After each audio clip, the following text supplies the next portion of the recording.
tocca per Doveri, finisce qui. Inter 2, Napoli 2, lo scontro scudetto finisce con un pareggio, un'altalena di emozioni con McTominay grande protagonista con la doppietta che riacciuffa due volte l'Inter in vantaggio, prima con Di Marco, poi di nuovo con Çalhanoğlu dal dischetto che sembrava avesse chiuso un cerchio, lui che aveva sbagliato quel rigore proprio contro il Napoli, proprio in quella porta, in un altro scontro scudetto. Stasera lo trasforma, ma non basta per vincere contro questo Napoli che non muore mai. Prima della partita diciamo che questa era la grande opportunità per andare ad aggredire, per dare una dimostrazione forte contro il Napoli, per dare un messaggio fortissimo anche al campionato. È il primo pareggio dell'Inter di Christian Chivu in questa stagione 25-26. Non ci siamo troppo abituati a commentare i pareggi. È un pareggio che sicuramente fa bene al Napoli, perché Chivu saprà convertire questo punto arrivato così in benzina per alimentare le ambizioni di questa squadra e saprà convertire quindi questo in cattiveria necessaria.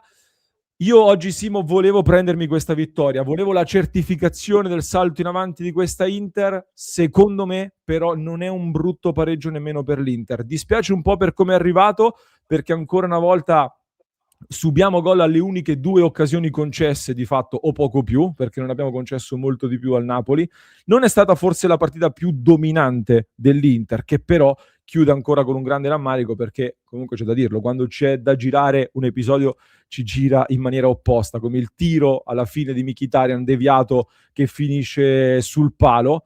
Ma questa è un Inter, lo dico subito, che nelle partite contro gli avversari di livello più basso ha sempre fatto il proprio dovere, ad eccezione della gara contro l'Udinese, e quindi l'Inter mantiene questo vantaggio sul Napoli e il Milan. Un peccato non aver vinto lo scontro diretto, ma contro un avversario molto forte l'Inter comunque dimostra di esserci e di avere il destino nelle proprie mani. Dispiace perché era un big match che si poteva vincere e l'Inter aveva ancora una volta controllato, seppur non dominando in maniera assoluta come magari era stata ancora più dominante nella gara dell'andata. Purtroppo, come dico sempre, giudicare in anticipo quanto un pareggio sia da provare o meno è impossibile, perché ogni pareggio può venire fuori in maniera diversa. E se io pareggio una partita come ha fatto il Milan col Genoa, me lo porto a casa. Pareggiando così come oggi, sì, è una sorta di via di mezzo, perché poi nella ripresa loro, nella prima parte soprattutto, hanno secondo me fatto meglio di noi.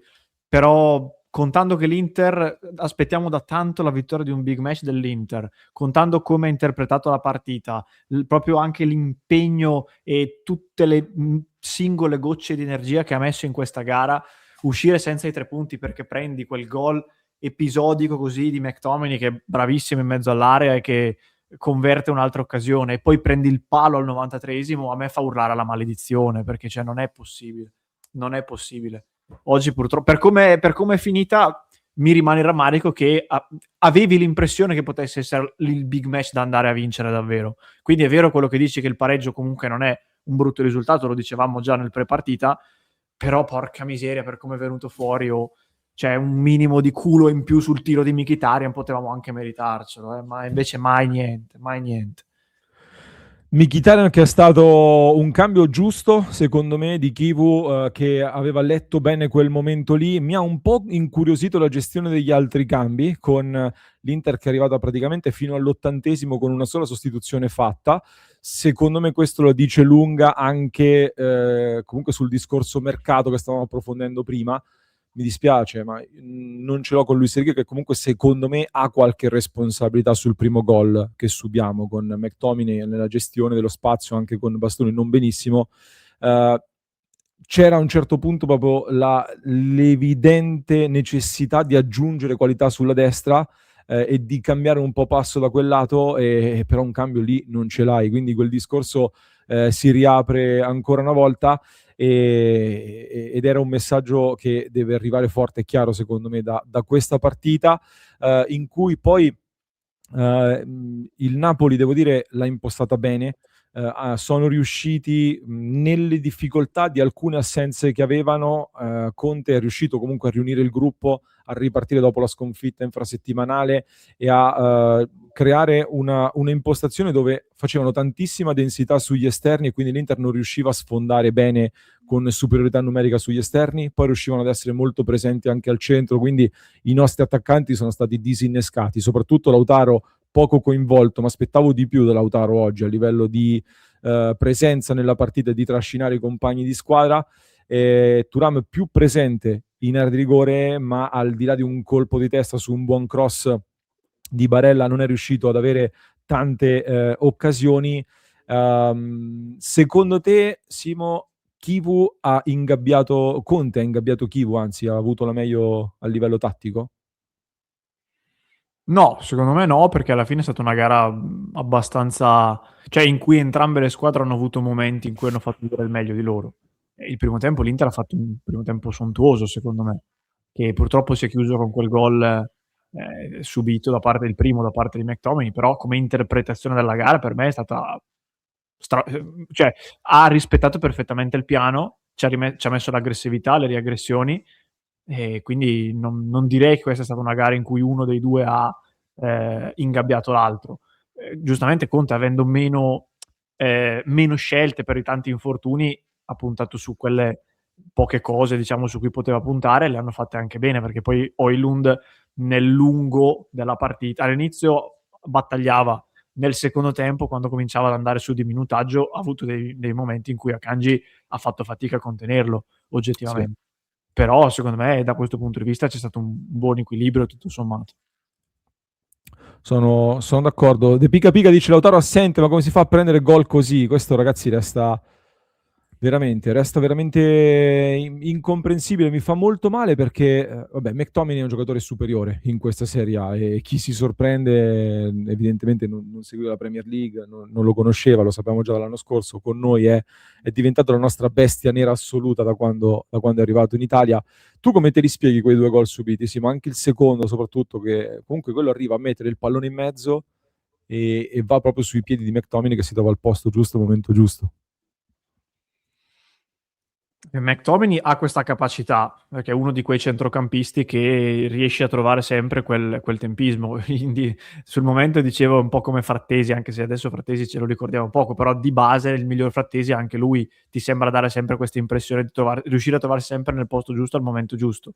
C'è anche una complicità dell'Inter che comunque a livello difensivo, soprattutto sul secondo gol, a un certo punto si ferma, la palla scorre, quando Bissek sta per intervenire di testa sul cross, arriva quasi sul fondo, tutti quelli in area lì si fermano, l'unico che ha la scaltrezza e la visione di rimanere concentrato è proprio McTominay, che poi non a caso fa gol. Lì è anche una questione di attenzione. Purtroppo quanti gol ci ha fatto McTominay da quando è al Napoli? Tanti. Quindi, come dicevi tu, non lo scopriamo oggi. Mi sa che siamo a 4 o 5 già, mi sa addirittura.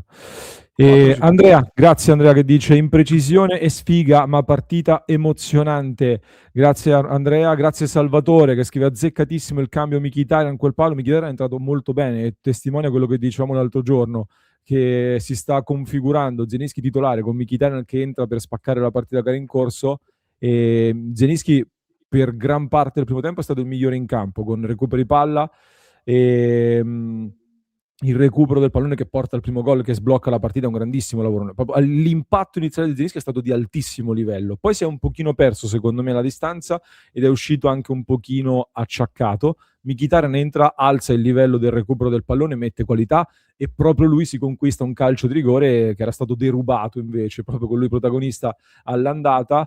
Simo, l'arbitraggio che ne pensi? Ha lasciato qualche perplessità, soprattutto la gestione di alcuni cartellini con Juan Jesus che viene ammonito solo al 92esimo, sul rigore Conte è esploso, ma era assolutamente rigore netto. Sì, Conte ha provato a buttarla in cacciara, il rigore è netto, sicuramente Juan Jesus ha ammonito tardi.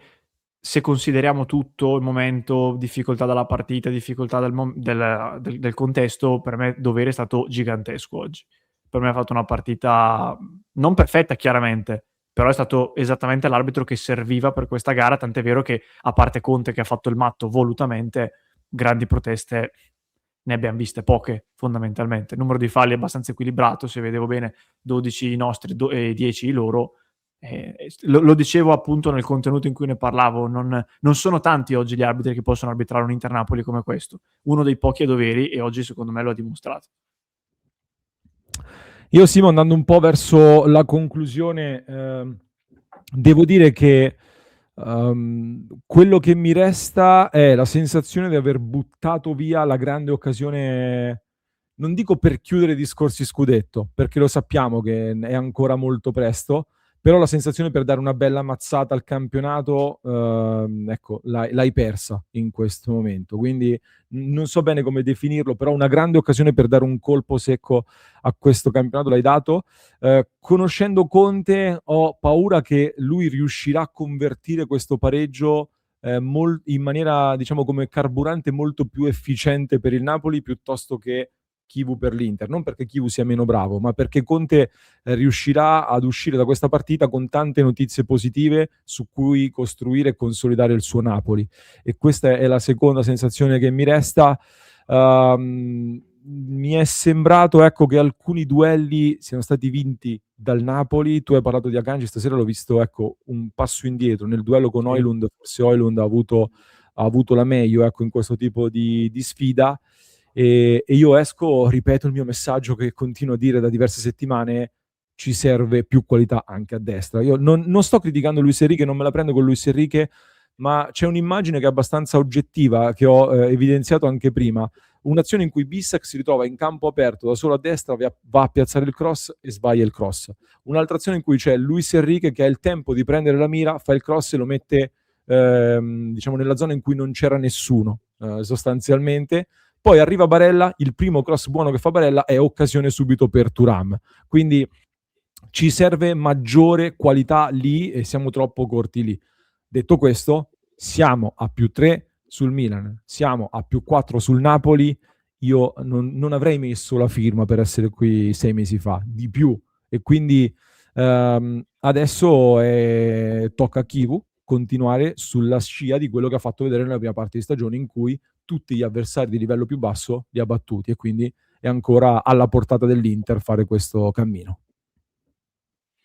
È questo che si deve fare. Il problema è che col ritorno anche della Champions, cioè già adesso per esempio Luis Enrique, che tanti citano, però alla 9ª partita consecutiva io posso pensare pure che sia anche stanco, anche se non gli vediamo fare le sgroppate di Thuram, decimo. Cioè ragazzi, è anche normale. Poi sicuramente fa parte anche del suo essere questo tipo di giocatore, probabilmente il fatto di non incidere particolarmente, però 10 partite di fila, molte a ritmo ogni 3 giorni, è inevitabile che sia un po' stanco. E a destra la qualità pura manca proprio in maniera evidente.